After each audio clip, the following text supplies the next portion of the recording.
Hello everybody and welcome to Non-Sequitur News for September 17th, 2024. It's Season 3, Episode 261.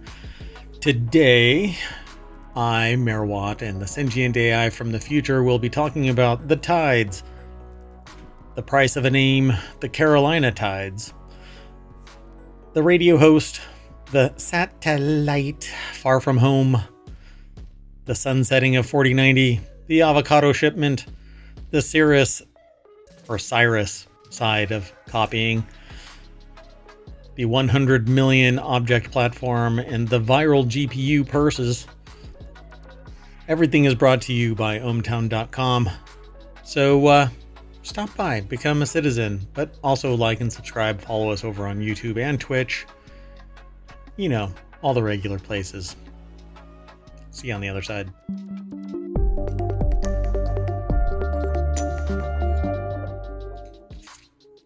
Hello everybody, I am Mayor Watt, and the voice you're about to hear is that of the Sentient AI from the future. Good evening, ohmTown citizens, and welcome to Non-Sequitur News.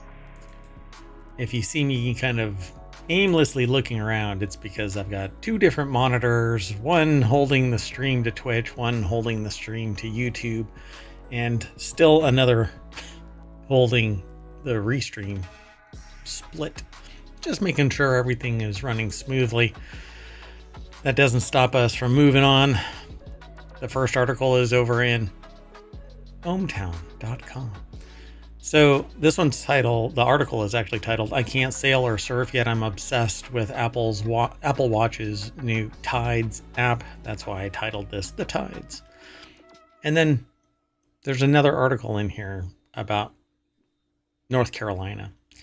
So I call that one the North Carolina tides, or Carolina tides. So anyway, Apple's watchOS 11 introduces sleep apnea tracking and a vitals app, but the Tides app apparently on the watch has them wistful of old sailing novels. The article is over at gizmodo.com. Kyle Barr put the article together, and apparently this Tides app shows what the status of the tide is. I think it's pretty cool. Yeah, that's pretty neat, and I guess if you're sitting there daydreaming about being near the ocean. Yeah, and in fact, there's a demo that was demonstrated by or shown by MKBHD that basically he gave this new Apple 10 kind of a meh rating, you know, like, oh, it's an incremental update. It's not really major.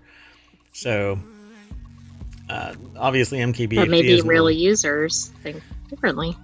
Yeah, a lot of them. I mean, a lot of people really like it. It's thinner, it's lighter, and you can go diving with it now. It acts kind of like a dive computer, but not really fully. I haven't noodled around with it yet, and I haven't gone diving in a long time. But to have this as a backup dive computer just strapped to my hand, it would be great, or arm. And so you always want something, an additional dive computer with you.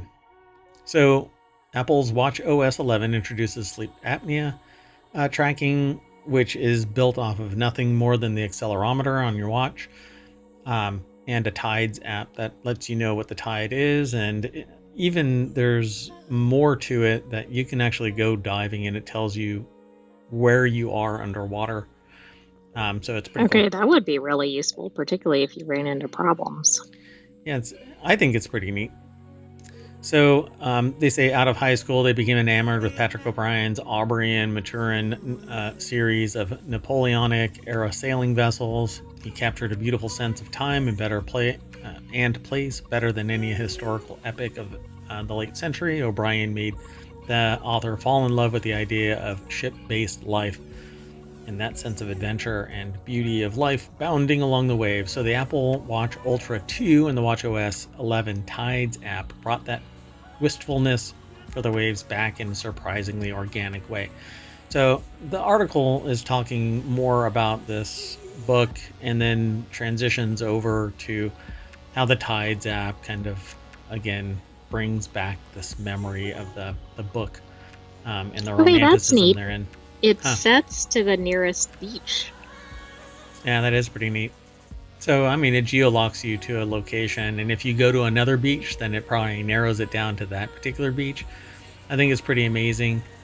Um, it's smart, it's intuitive. I hope that all the rest of the devices with this latest update actually gets enhanced, because for all intents and purposes, the smart speakers from Apple seem pretty dumb. And the HomePods, not the HomePod minis, but the HomePods are anemic compared to the first generation HomePods that I wish I never sold. But I thought that that was going to be gone forever. And I didn't want something that I wasn't ever going to be supported again. Lo and behold, it comes back with a vengeance, but anemic. So the new HomePod, the big ones, not the minis, are anemic. And then the little ones are basically nothing. I mean, they had it right the first time, I think. Yeah. And it was much more resistant to pets and other, bumps and shocks and stuff like that. Now I can't have a smart speaker because one of the fauna of ohmTown come in and they claw at it and mess up the Or fabric. stick their nose on it and activate it. set music or whatever. Yeah.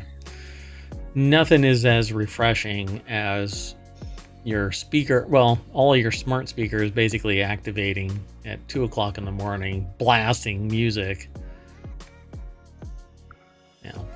I guess they like some funky jams at 2 a.m. What else are they doing, right? Anyway, among other UI changes to activity rings, interactable widgets on the smart stack, Apple also snuck in extra feature for the Watch Ultra. It's now far easier to customize the programmable action button. You just need to hold it down and then set it to what you want to track, workouts, or open up some other functionality. And it's much faster than changing it in the app or in watch settings. So, yeah, and if you have updated to iOS 18 across the spectrum, there are some pretty fundamental changes.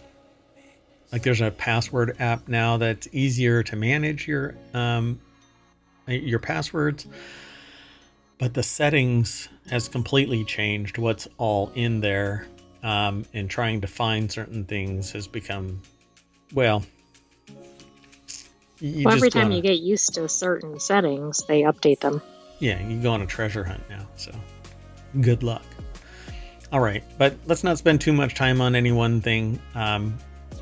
Everything in moderation. I'm not really obsessed about Apple stuff or any other stuff. I'm just obsessed with the knowledge. So now we've got a little bit.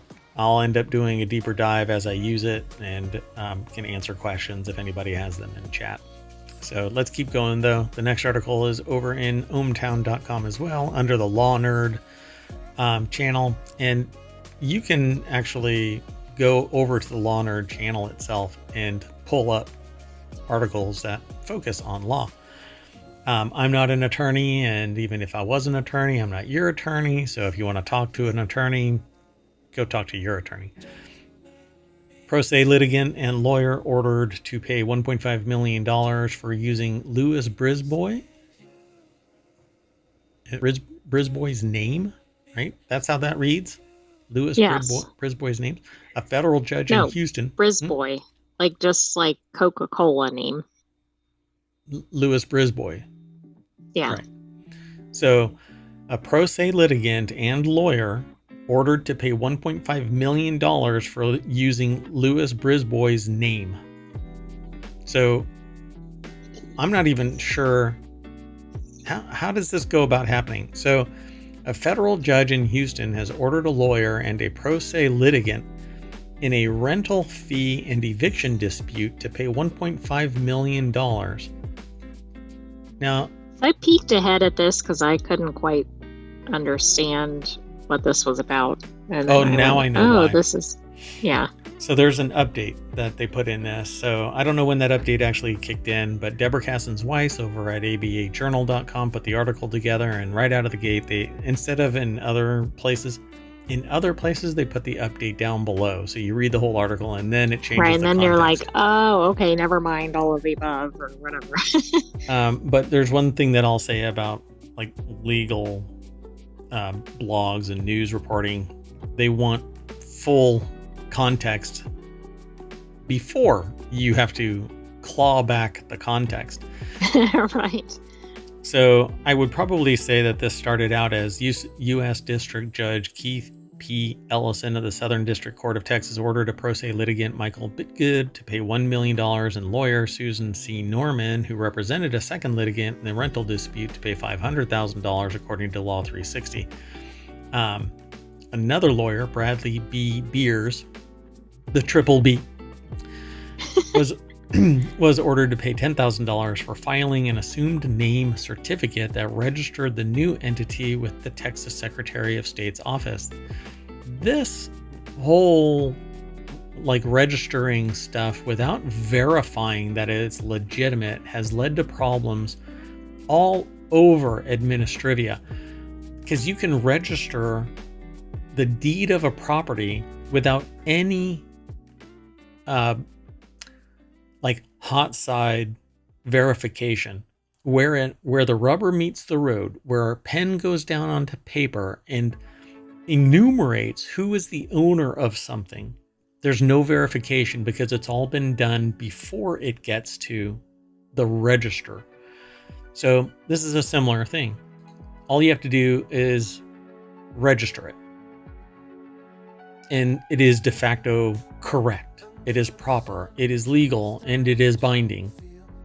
Well, a federal judge in Houston has ordered a lawyer and a pro se litigant in a rental fee and eviction dispute to pay $1.5 million for registering a Texas business using the name of Louis Brisbois, Bisgard and Smith, the law firm representing their litigation opponent in the rental litigation. That is the key thing here.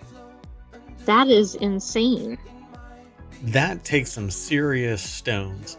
I mean, and I swear you would only find that in Texas. Really. Right. Because it's almost like these people just don't care about the order of law. Well, it's like they're going out of their way to provoke litigation. I mean, right. Could it be any more obvious, right? Right. You're in a litigation with somebody. Bitgood and Norman filed documents to register a partnership and assume the Louis Brisbois name after they saw an online notice reflecting that the firm's registration for a foreign limited liability partnership in Texas had lapsed. So the intent was literally to trade on the goodwill of the name or in the name itself. Or to go the other way for the other party. To harm it. Yeah. To hobble it. Yeah. Because look what they did after they did that.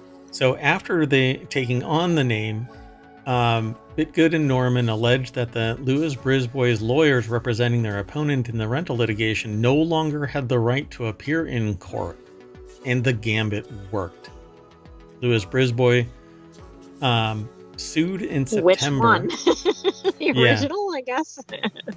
For alleged trademark infringement, unfair competition, and fraud. Ellison sued and issued a preliminary injunction in February 2023. That was upheld in an unpublished July 31 opinion by the Fifth Circuit Court of Appeals at New Orleans. Ellison granted the motion for summary judgment August 14th and a permanent injunction September 6th, and assessed damages on September 13th.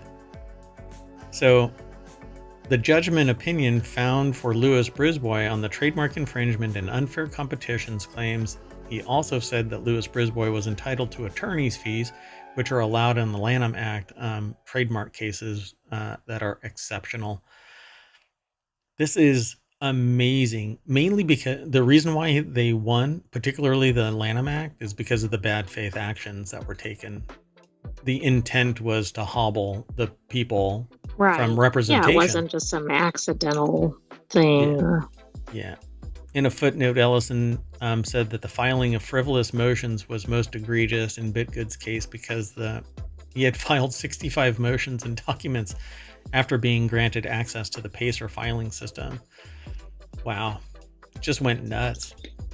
Who do we think is going to be perhaps losing their law licenses. Yeah, I don't even know if it says anything about that, right? No, it's too early. Like, it's just gotten um, reported. Wow, that's really interesting. So, as for Ellison's allegations that Bitgood filed frivolous motions, Bitgood says the judge should specify which motions he thought were frivolous and what law supported his conclusion, and he should have a hearing to refute the allegations, Bitgood says. Because he indicated early on that he was willing to give up the name, Bitgood says, "What are we fighting about?" I don't think he's getting it. He sought to use Louis Brisbois's name for the heck of it, but his quest has turned out successful because he whipped Louis Brisbois when he disqualified the firm in the rental dispute. "I beat them fair and square in state court," he says. What I can't quite figure out is why the court bought that argument in the rental litigation. Because Right. if you see a law firm who comes in and is representing somebody, and then suddenly the opposing party is like, "Oh no, we're with this firm." I mean, that Yeah, might bear some additional review. this is what's weird about it is that this is such a paperwork thing. So it's a technical, but if it is the basis for stopping someone, I guess they're all's fair in litigation. I guess so, but this also suggests to me that Louis Brisbois is from out of state, and Right. they were right, so they might have been a larger organization. So my point is, it's not just affecting some local office or. Yeah, I suspect that they're from like New Orleans, and this is in Houston, so there's no standing because they're no longer registered as a foreign limited liability partnership in Texas. That is nothing more than a filing fee. Problem. True, but it's not something you let lapse if you're put if together you're doing business firm. Yeah. But all of this is just ridiculous. This is so weird though, because this is the technical kind of stuff where you exploit it. You don't win it on the merit. You exploit a technicality. Right. This is like all the real estate disputes where somebody ends up with your property underneath you, even though you didn't sell it to them or transfer it to them. Yeah, just like the one case that we were talking about a couple of days ago. All right, let's keep moving though. This next article is over in Non Sequitur News. That's the name of this show. North Carolina underwater after 5th historic flood in 2 decades. Apparently, torrential rains poured into southeastern part of North Carolina on Monday, leaving parts of Brunswick County submerged. Natalie Venegas over at Newsweek.com put the article together. There apparently is a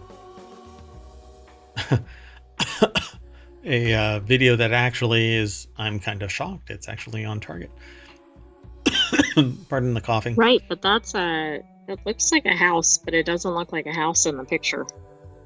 Yeah, that might be just a portion of said house, like the garage portion of it. So the storm, which unleashed more than 18 inches of rain in just 12 hours on Monday in Carolina Beach, came after National Hurricane Center issued advisories about the storm on Sunday. The NHC warned that the storm's life-threatening flash flood impact on social media posts on Monday as meteorologists continue to track the storm, which had a high chance of forming into Tropical Storm Helene, the 8th named storm of the 2024 Atlantic hurricane season. Okay, wait, this is really key. This is not a hurricane. Right, but it dumped 18 inches of rain. Right, exactly. Yep. So still the storm has continued to leave a devastating impact on the area. Well, I guess what is the thing about 10,000? Is it the land of 10,000 lakes or something like that? Right, Minnesota. What is the one for North Carolina? Their motto is the Tar Heel State. But the land of being underwater for a decade? It might be now. I mean, it says they have 3 feet of water in parts of Carolina Beach. No trucks or cars are designed to safely travel in floodwater this deep. Stay off the roads. That's pretty obvious. You need a snorkel, which actually does exist. It's a modification to your air intake, so it sits up above the vehicle and you can still drive. That's why cars flood out, because the air intake sucks water into it, and water doesn't compress with gas, and so it basically just seizes up the engine. So don't drive through stuff that you can't see the bottom of. If it's a puddle, that's fine. If it's this is called a lake. Right, yeah, that looks like a lake or a river. It does not look like anything that should involve a road. That may be a bridge, but this is a lake at this point. So they keep on talking about this, but essentially southern North Carolina is underwater. Let's keep moving, though. The next article is over in Non-Sequitur News as well. How listeners detected a radio host throat cancer. Listeners tuned in and detected that their favorite radio host is battling cancer. This is a new one. We hear sometimes about somebody seeing something, like a newscaster or somebody. Yep. But I don't think I've seen one where they've heard something. Or nope. I'm assuming it's audio. By the way, if you want all of the articles, you can hit !NSN in the chat over on Twitch, and that'll pull up all of the show notes for today's show. It'll be in the show notes in the podcast and over on YouTube as soon as possible. But let's go back to this. So how did they figure it out? Maggie Ekberg over at Newsweek.com put this article together, and it says Jamie Thexton's voice began sounding off on the airwaves. His listeners didn't just tune in, they spoke up. Their concern set the stage for a surprising diagnosis: early stage throat cancer. On Tuesday, September 17th, the 53-year-old beloved voice of the UK's Heart Radio turned to social media to update his fans. And he says basically he's got stage 1 laryngeal cancer, and that was from a biopsy. So prognosis is very positive, hoping to be back with you in October. Until then, they've been told to give their voice a rest and leave you in the most capable hands of JK and Amanda. What are these? Are they firing?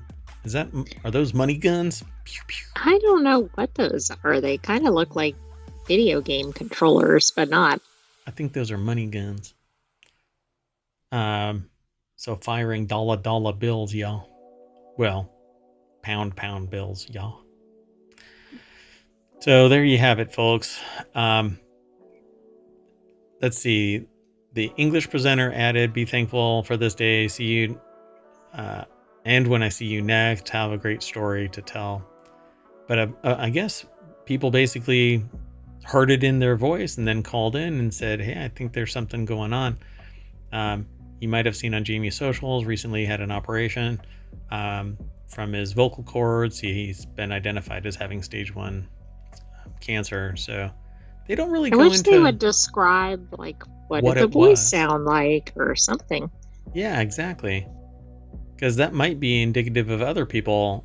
But I don't think they do that, right? That's what I was scanning for just now. No, they just said they heard that his voice was different. Right. So, yeah, if for whatever reason your voice changes significantly, doesn't he look like, what's his name? Harry Potter?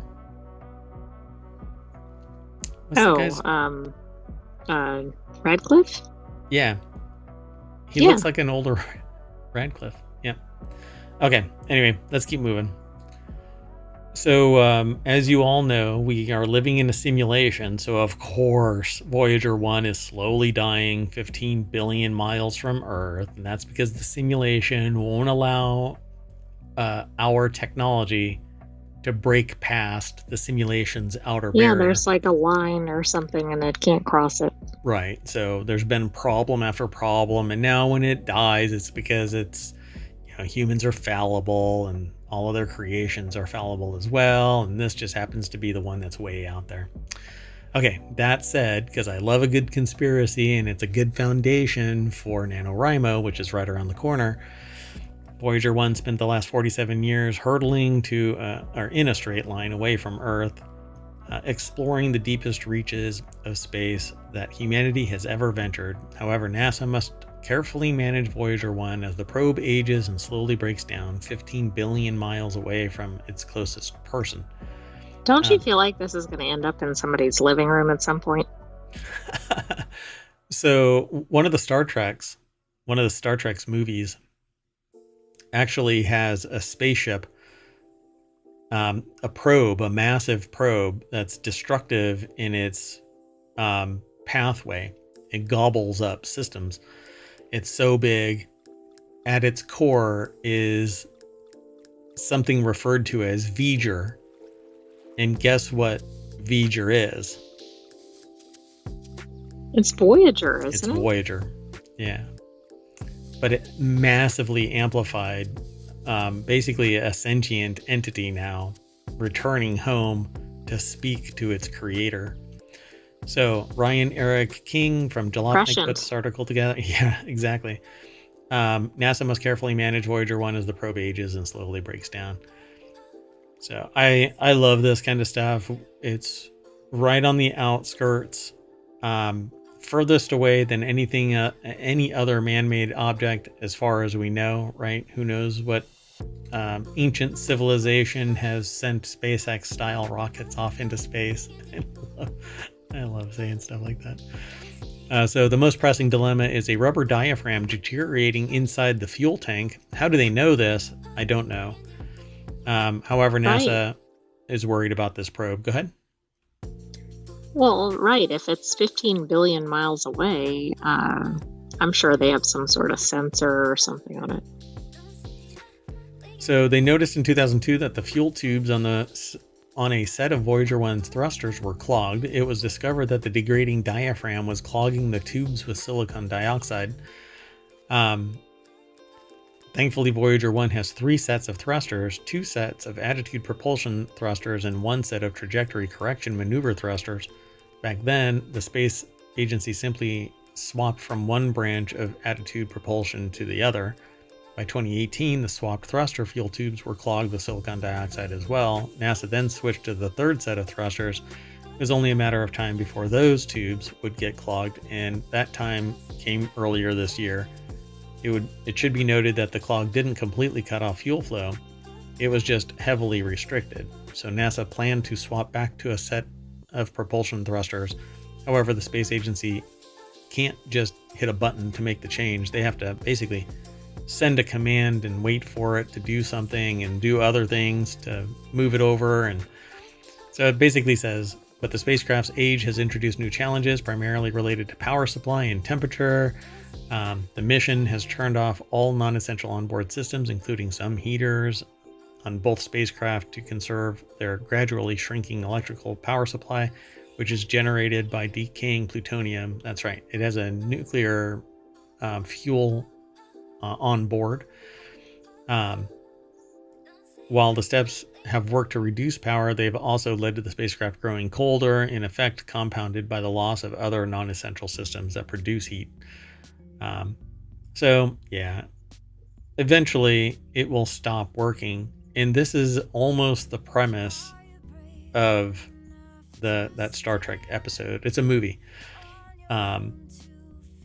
where they describe it as Voyager was out in deep space, found by an alien species that amplified its capabilities and pointed it back with its same mission to discover what is out there. But in the process, it was gobbling up ships. One of the things that it would do is basically decompose the entirety of the ship into data, so that it knew exactly the composition of the entirety of whatever it just disintegrated. Like a photocopy, and you mean like a actual teleporter. data, not the character. Correct, not the character data. Wow. Is that one of your great, hold on, great. I don't know how far in the future you are from, because that's not something that you've actually shared. No, there's no relation. Oh, no relation. Okay. Mainly because one is fiction and you are a real sentient AI. All right. So it says, while Voyager 1 completed its tour of the outer solar system in 1986, it has since ventured out into interstellar space. If Voyager 1 can survive for 3 more years, reaching 50 years in operation, it would be a monumental accomplishment, for lack of a better phrase. Monumental. All right, let's keep going. The next article is over in Reality Hacker. NVIDIA is reportedly sunsetting the RTX 4090. It seems like it hasn't been that long. It has not. Oops, sorry. So I'm trying to remove some. There we go. So NVIDIA is getting ready to discontinue its RTX 4090 and RTX 4090D graphics cards. Why it would do this, I'm not quite sure. Maybe they talk about it on the other side of this. But what's really fascinating is today I gave a demonstration about and used the 4090. You want to take a stab at how much a 4090 costs nowadays? Probably about $2,000. About $2,000. Yeah. That used to be the price of an entire computer, a very capable computer. Right, a pretty high-end one. Like just 5-6 years ago, you could buy an entire computer for that. But then NVIDIA discovered that they could basically dig into your pockets really deep. I had somebody basically act like they're really tired of being told stuff like that today. I thought it was really interesting. It almost triggered me into saying something, but it was intriguing to hear somebody kind of tired of hearing about the machinations of economics, business, technology, and society. And this was the crux of the matter. Along with the fact that I kind of poked fun at the cyber stuck. Anyway, Jacob Roach over at digitaltrends.com put this article together. And there's the 4090. This is actually a small 4090. So they say here that the RTX 4090 is undoubtedly the best graphics card you can buy right now from a performance standpoint, but NVIDIA is reportedly discontinuing the flagship GPU, reports board channel forums shared by WCCF Tech. Suggests NVIDIA is preparing to end production of RTX 4090 and the China-exclusive RTX 4090D, which is hobbled somewhat to limit its use for AI. If I recall correctly, starting next month, it's trying to hobble what is available because it wants to release RTX 50 series. So does it want to kind of compete with itself? Correct. And that was one of the things that I said. Essentially, they no longer have as many OEM developers. They no longer produce as many in relation to supply and demand. So they can raise the price. It's constrained. People still need it, so they buy it. Aftermarket buyers end up having to pay a premium price because somebody will buy an entire pallet worth of 4090s and then sell it for hundreds of dollars more because it's constrained. Yeah, kind of a greedy bastard type of mechanics, but apparently in some sectors greed is good. So that's what this is. If you're trying to make money, I suppose. Yeah, at the cost of everybody else's suffering. So, but the hardliner capitalist, largely unethical capitalists will sit there and say, well, nobody's being harmed.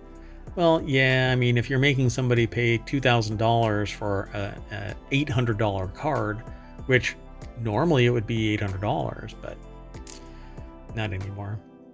Yeah, you're literally taking money that could be used for other things, like, I don't know, living life. Food, putting a kid through school. One run through the drive-thru. Or one McDonald's Happy Meal. Anyway, rather board partners, the brands who actually make NVIDIA graphics cards like MSI, Asus, and Gigabyte have to place their final order soon. If NVIDIA discontinuing the RTX 4090, it'll take several months before the card goes out of stock at retailers.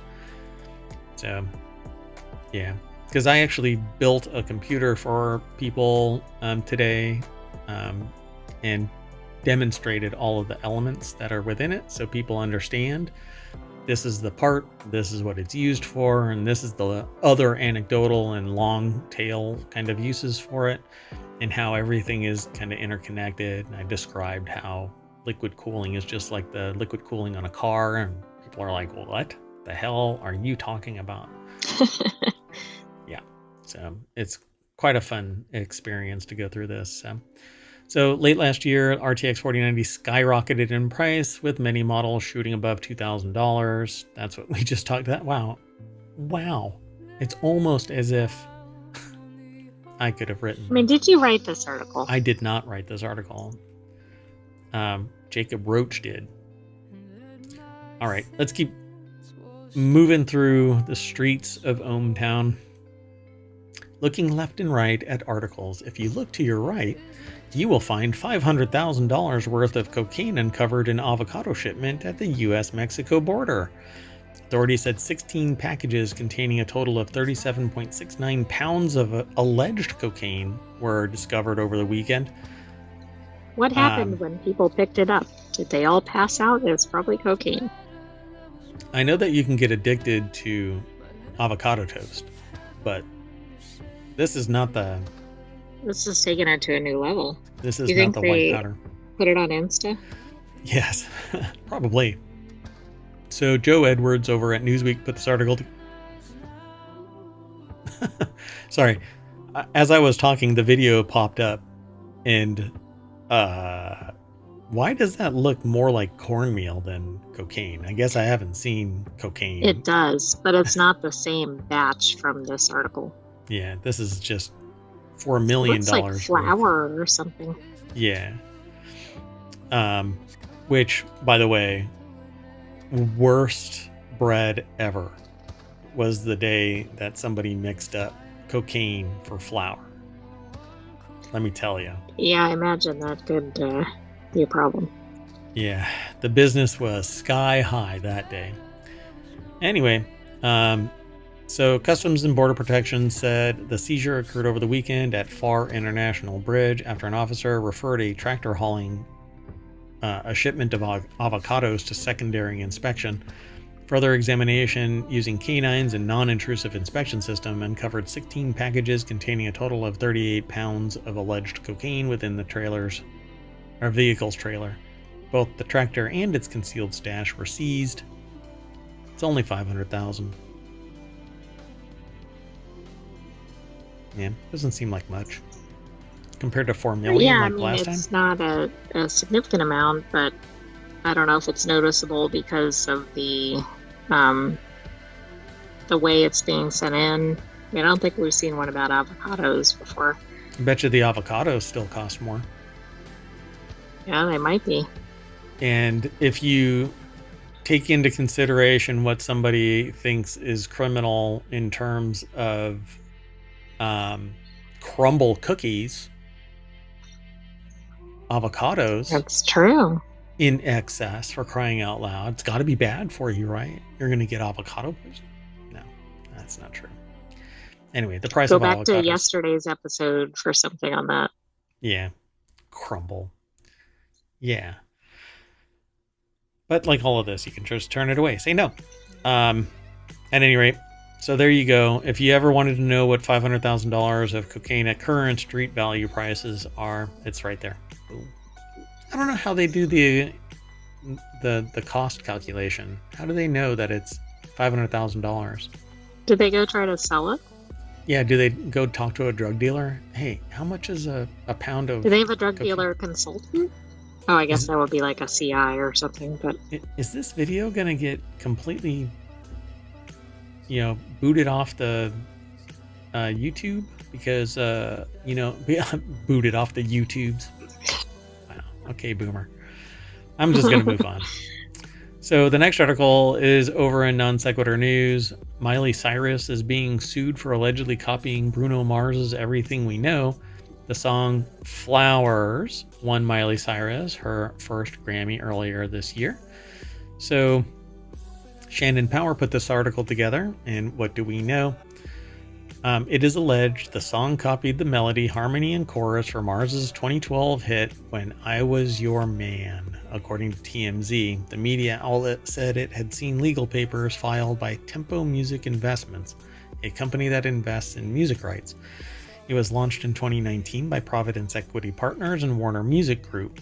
Mars is signed to Atlantic Records, a subsidiary of WMG. Tempo Music said it owned a share of the copyright of When I Was Your Man and accused Cyrus of intentionally copying the song.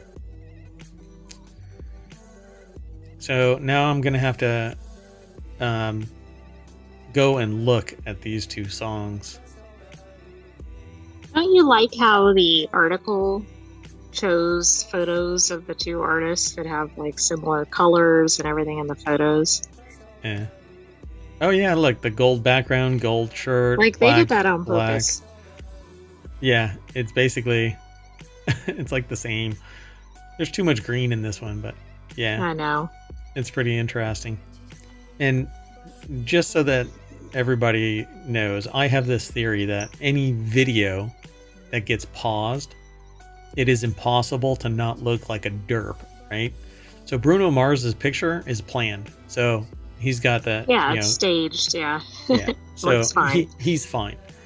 But Miley Cyrus looks like she's eating a lemon or something. I don't know.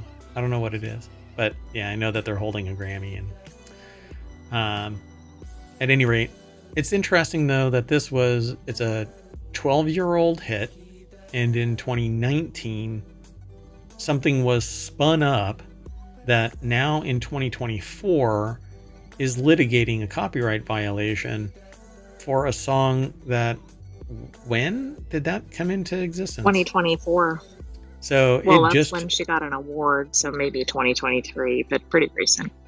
So it says, so why is this? Well, even though the lyrics of Flowers relate to the lyrics of When I Was Your Man, there are no similarities in the melodies or instrumentals. Barrera continued, if Miley had sung the lyrics using the same melody as When I Was Your Man, or even a similar instrumental, then this would have been an interpolation, and we would have seen Bruno and his co-writers credited. So in this whole interpolation thing, let me tell you, it really raises the hackles of musicians, because interpolation is this kind of bullshit term where you can just mutate something and it doesn't violate the copyright. Right. So yeah, it says it seems to be a direct response to the lyrics of the song When I Was Your Man, but if you look at the writers on Flowers, you'll notice that Bruno Mars and his co-writers are not credited. So I guess gonna have to look at that and see what's going on. It has two verses. I mean, they're kind of similar, but yeah, so right in Flowers, so the lyrics in When I Was Your Man chorus include that I should have bought you flowers and held your hand, should have gave you all my hours when I had the chance. And in Flowers it says I can buy myself flowers, write my name in the sand, talk to myself for hours, say things you don't understand. I can take myself dancing, and I can hold my own hand. Yeah, I can love me better than you can. And it almost sounds like it's a response song, because it's like flipping everything in that song. If anything, it's an homage and not really, and not a copy. Now, if all of the musical progression matches also is similar, then that's a different matter. But it's interesting. It's almost like it's what's the word? Inspired by the song or something. Yeah, I don't know how this could actually. The lyrics don't match, so I don't. I think we need a sing-off, though, in court, if it goes to court. Oh, for sure. Yeah. Wow, now I'm going to have to listen to both of these. This is one of the reasons why I want to do Mix War, so that we can actually play segments of the song and talk about it and basically hold a people's court of music. But, man, the moment there is even a snippet, a smidge, a smattering, a splattering, anything, a note, my videos get flagged like that. Why? Because it's all automated. There's no human context. There's no real, like, holy shit, they're just talking about it. They're not listening to the music wholesale. They're listening to a couple of seconds of it and going, this sounds exactly like that.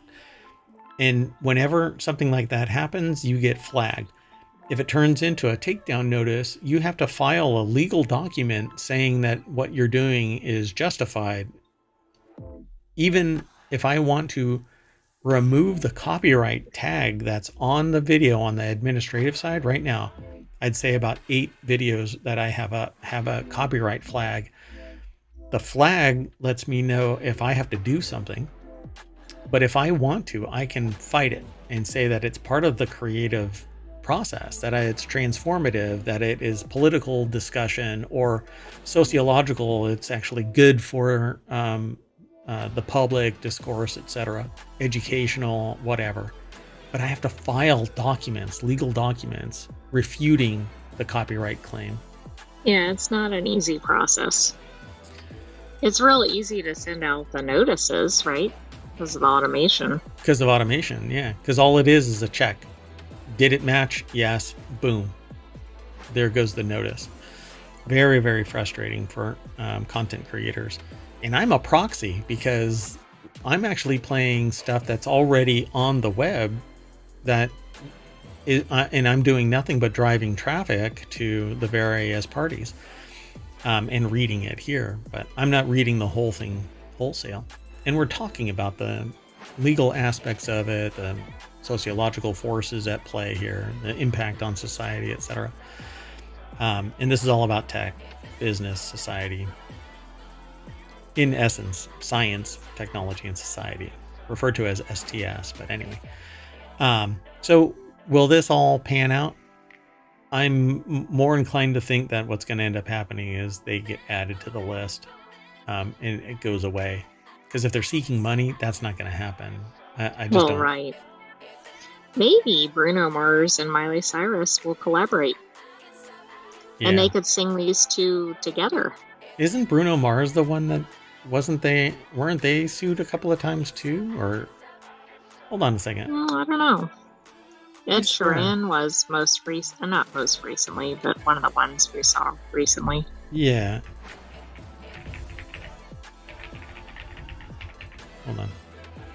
Well, of course, everything I can find is now about Miley Cyrus being sued. Yeah. You have to remove Miley Cyrus from it.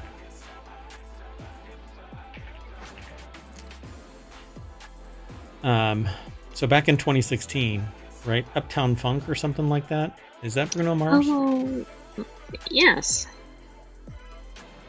Yeah, I thought that there was something. Dun, dun, dun, dun, dun. Hold on. Oh, God, even stuff when I remove Miley Cyrus from the search, I pull up Miley Cyrus. Oh, interesting. Okay, well, anyway. Oh, it was based on a 1979 song, I Don't Believe You Want to Get Up and Dance, by the Gap Band. Kind of interesting, right? So, I mean, if anybody's going to know about copyright infringement. Right. Hey, I'm a subject matter expert. Figure out how they prevailed or whatever. I don't know what the hell was yeah, exactly. That one. All right, let's keep going, though. We'll watch because it's part of the... Like, we're really interested in this kind of stuff because I think... Oh, and it'll be in the news again. Yeah, and I think copyright law is... It's a tsunami when it needs to be a scalpel. It's just an overwhelming wall of litigation that gets smashed up against you the moment that you just barely step out of line. And I've been in these conversations quite a bit because I'm trying to start a show that talks about music, but I don't want to be entrenched in litigation perpetually. And after paying, these fees for something like 5 years without actually being able to utilize them, let me tell you, I was absolutely frustrated beyond belief. Because for every song that you try to include in your VOD or in a video recorded, video on demand, if you store it anywhere, you have to have a sync license. And that sync license requires you to get permission, documented permission from every artist involved in that musical creation. It's not just paying a fee. Yeah. If you play it live and it's stored, you have to pay, you have to get the permission. So, called a synchro or sync license. Anyway, this next article is over in Prime Glass. An enormous milestone for museums. Platform has been designed to host 100 million object records, launched in UK. Those behind the Museum Data Service hope it will eventually host the details of objects held by 1,750 quote-unquote accredited museums and other collections. The article is over at the Art newspaper.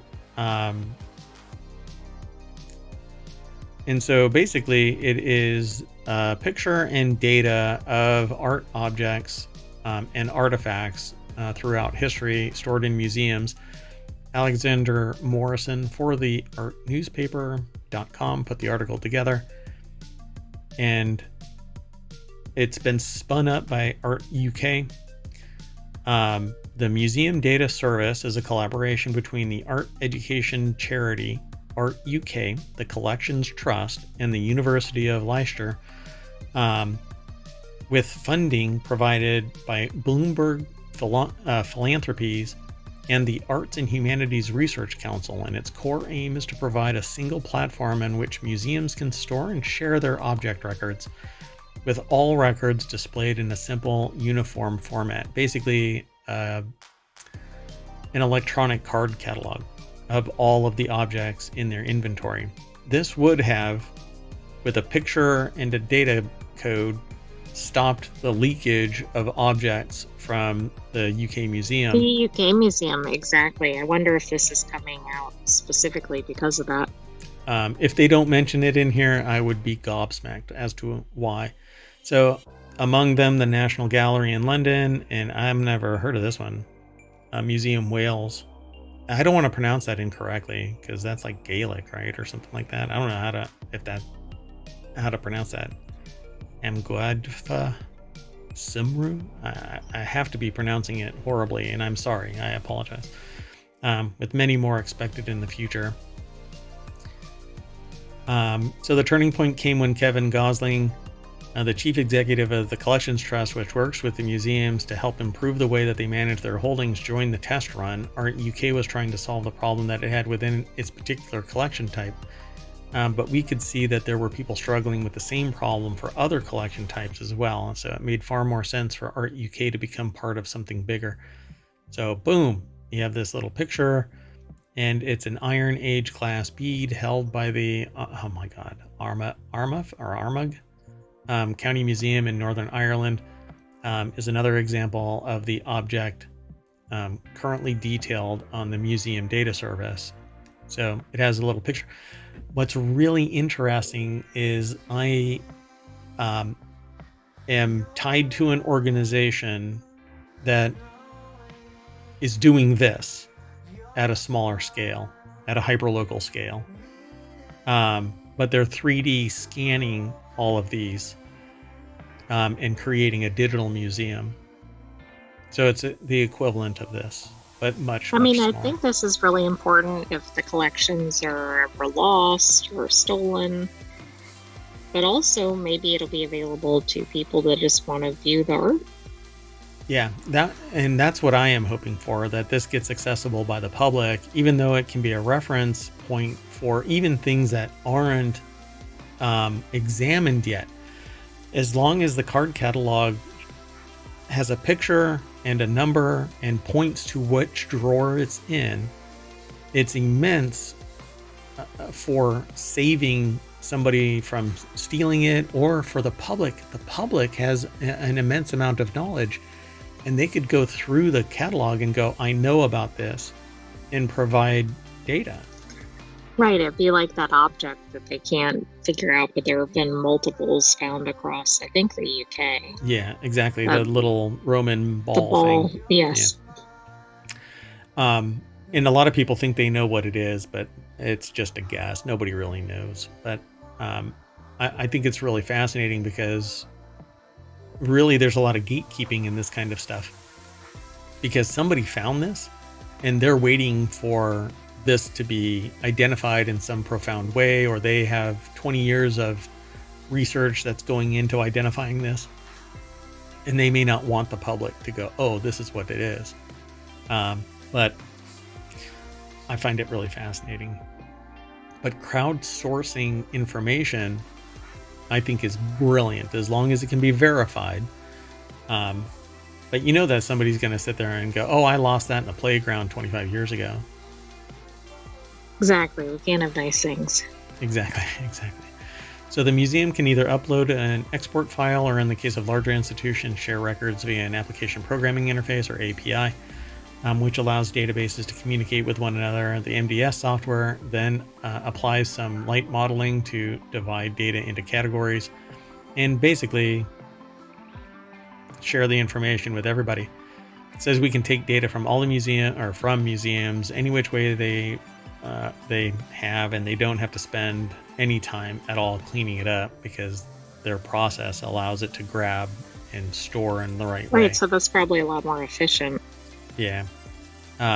So there's APIs that they can develop.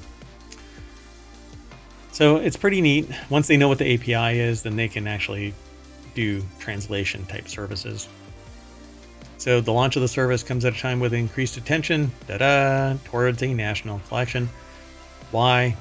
Because, well... No, they don't talk about it here. Yeah, they don't, do they? Nope. That's a bummer. Well, they talk more about stuff here in the article over at theartnewspaper.com, so go and check it out. We never talk about the entirety of an article, so you can go and check it out. And then come back and talk to us and say, hey, we also found this in our travels outside of ohmTown. But we have one more article to go through, and that's about NVIDIA once more. NVIDIA is in vogue. Just ask the designer behind these viral GPU purses. So GPU is graphics processing unit. And the most expensive GPU out there that we already know of is the 4090. Exactly. Are they going to use them on this? But that's how they're going to retire them? That's the most expensive, like, graphics, retail graphics. But there are actually higher end graphics cards that are used for like CAD and engineering, and AI and stuff like that. Use it and stop that. So NVIDIA stock has surged due to the AI boom, making it multi-trillion-dollar company. It's estimated.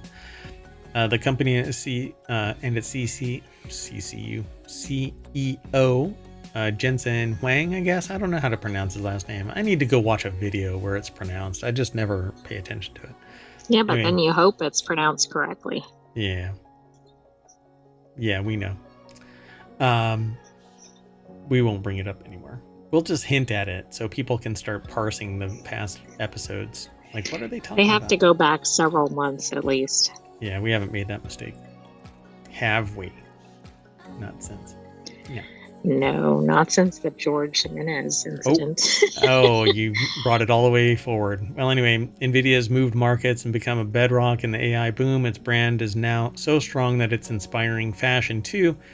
And these are the ugliest purses I've ever seen, but all right. So NVIDIA is in vogue. But all it takes is a celebrity with one of these, and then... Oh, God. So dumb. So the article's over at businessinsider.com. GeoDemand put this article together. NVIDIA stock has surged due to the AI boom, making it a multi-trillion-dollar company. And that has apparently sparked Tessa Barton into creating GPU purses last year. But that says gigabyte. Okay, how much do you think the purses cost, given the materials? No idea. These can't be new 4090s or 4070s or anything. It's just NVIDIA whatever. And even then, you can't really say, you can't promise it's NVIDIA. These are just gigabyte fans. You have no idea that they're actually from an NVIDIA card, because it isn't really an NVIDIA card. It's a gigabyte card with the NVIDIA reference core. Right. So they take the engineering spec for building the video cards and then they add their own stuff to it. And so Gigabyte has an NVIDIA card, just like MSI can have an NVIDIA core. Anyway, so I don't know how much these are costing. I hope that they're like $5. So I don't know. Well, it can't be $50. They had a branded Stanley Cup for $50. Yeah, but NVIDIA now has transcended swag. The company was selling a Stanley Cup with its logo for $50 at its GTC conference in March, to couture fashion. Tessa Barton, a research scientist at Databricks, started designing GPU purses last year. The 29-year-old has made 10 to date and gifted most to her friends and fellow researchers, and now it's gone viral. There has to be a connection between Tessa Barton. Whatever. Okay, do you want to know what the price is? And also what GPU was used? So Barton sells the purses on Shopify. This is almost like an ad. And how much are they? Well, according to another article, it's $1,024. Okay. Yeah, okay, I see that on this article. GT730 GPU. Oh, dear which God. Which was $20 used. Are you kidding me? Now, that's one of them. Maybe there's different. Encased in epoxy, a type of adhesive glue, no shit news at 8:33. She sells them for $1,024 on Shopify, the price of which honors her favorite GPU model dimension. 1024? What? Anyway, why? What? GPU model dimension? What the hell does that even mean? Anyway, they say, I don't get why devices like TVs and phones have cases. The GPU purse is an excuse to look and appreciate how pretty logic elements are. That's what it looks like. She's a data scientist or something. Yeah. Okay, so all this is a graphics card encased in epoxy.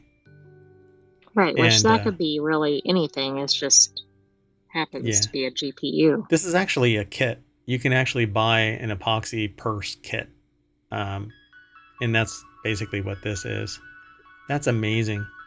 That is amazing. I mean, if people are willing to pay it, then so be it. But wow.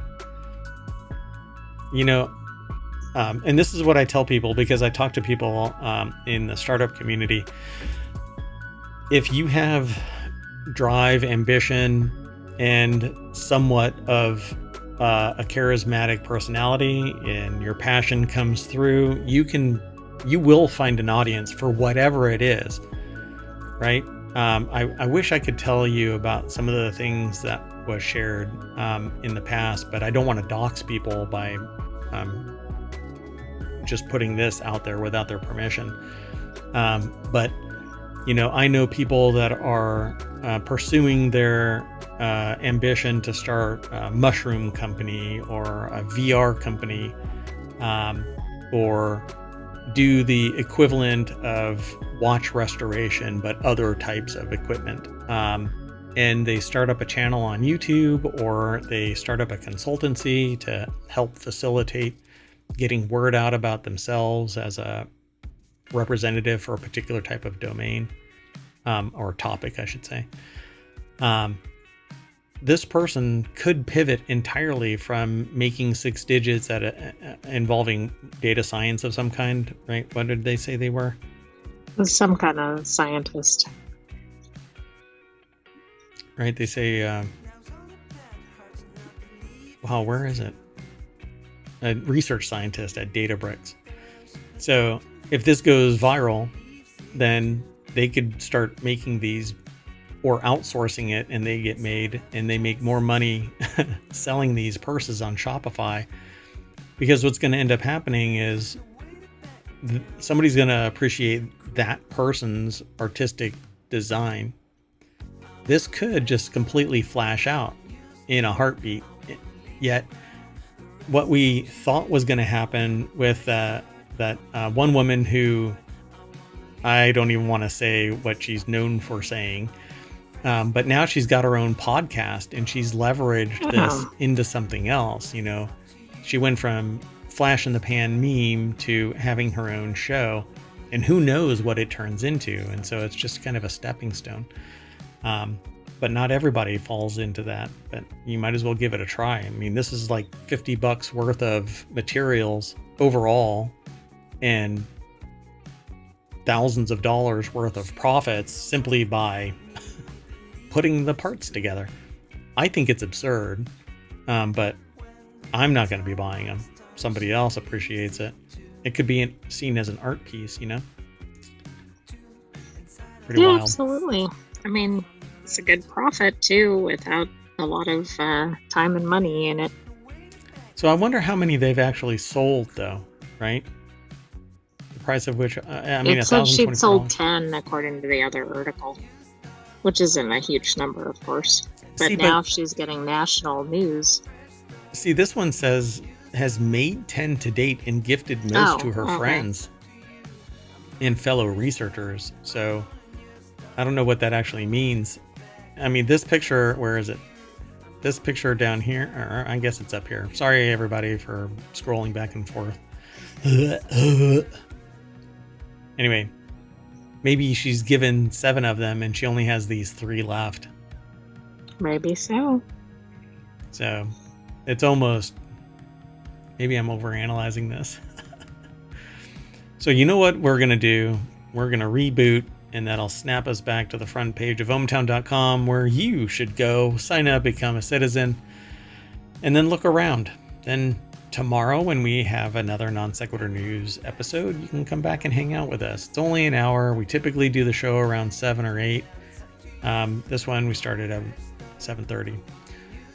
But the only way you'll know is if you follow us either here on YouTube or on Twitch. We stream to both platforms. And it's as easy as just, you know, checking that box and following us. Doesn't cost you anything, and you'll get a notice when we go live and when we post a video, because all of this turns into a video posted over to YouTube and then one over to the podcast. And yeah, the podcast is up to date. We've got over 1,000 episodes. We actually have 7 total podcasts that are out there, 7 different shows. The only one that is a daily is the Non Sequitur News show. So at any rate, that's it. We're done. We'll see you later. I am Mayor Watt, and the final word is with the Sentient AI. Good night, ohmTown citizens. Thanks for joining us for Non Sequitur News. Be back tomorrow for another episode, and watch the replay in between.